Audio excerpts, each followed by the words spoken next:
Okay, this is the storytelling time. I need something to prop it up on. Maybe here. There.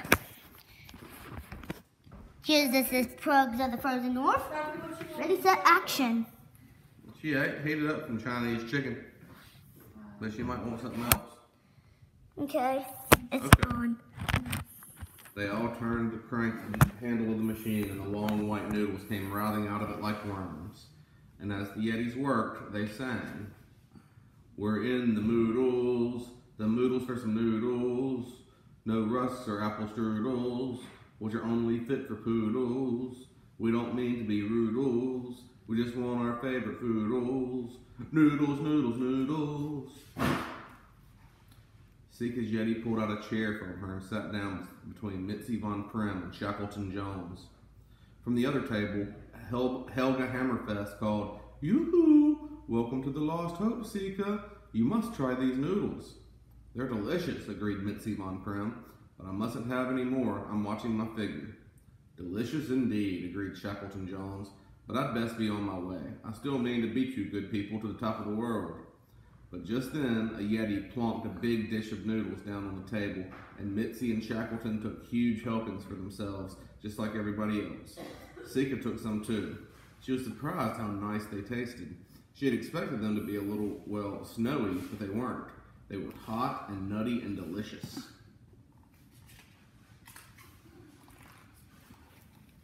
There's a picture. Uh-huh. For a while, the only sounds in the old ship were of people and Yetis chewing and swallowing and saying, "Mmm." Oh, and one other sound, a small voice urgently buzzing like a very polite alarm clock. "Something's wrong," said Snowbot, looking up at Sika from under the table. "These noodles are a little too tempting. That dummy Shackleton's been here for hours now, eating and eating them. It's as if he's forgotten all about reaching the top of the world, and he doesn't even like noodles." Sika thought about that.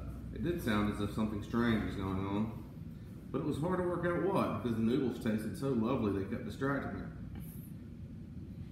"Those must be mind-controlling noodles," Snowbot was saying. "The Yetis mean to keep you all here as their slaves." "Mmm," said Sika, helping herself to some more noodles. Then suddenly all the noodles were gone. "More noodles!" roared the Yetis at the table, and their human guests all joined in. "More noodles!" "Just coming," said one of the Yeti chefs, gathering up their empty bowls and the dirty forks, spoons, and chopsticks. "But first, you travelers must pay for the noodles you've already eaten." "What?" cried Mitzi. "You never said anything about paying." "You didn't think they'd be free, did you?" growled the Yetis. "The sign outside says, 'Noodle Bar,' not 'Free Noodles.'" "Do you take major credit cards?" asked Shackleton Jones. "Cash only," said the Yeti chef. And the other Yetis rose to their feet and looked down menacingly at their guests, who suddenly felt very small and a little frightened, and yet, at the same time, still hungry for more noodles. "If they can't pay," said one of the Yetis, "there's only one thing for it. They're going to have to do the dishes." He kicked open the double doors into the kitchen. The last time she peeked in, Sika had been too interested by the snow into noodles machine to notice much else. Now she saw that the far side of the kitchen, where the sink was piled from floor to ceiling with teetering stacks of bowls, plates, jugs, saucepans, forks, spoons, and trays, all smeared and crusted with years of dried-on pieces of noodle. Those Yetis loved making noodles, and they loved eating noodles, but they absolutely hated washing up. "Do the dishes," they chanted, picking up their human captives and carrying them toward the kitchen. "Do the dishes." And the humans were too full of noodles and too afraid that the Yetis might not allow them any more noodles to resist. To be continued.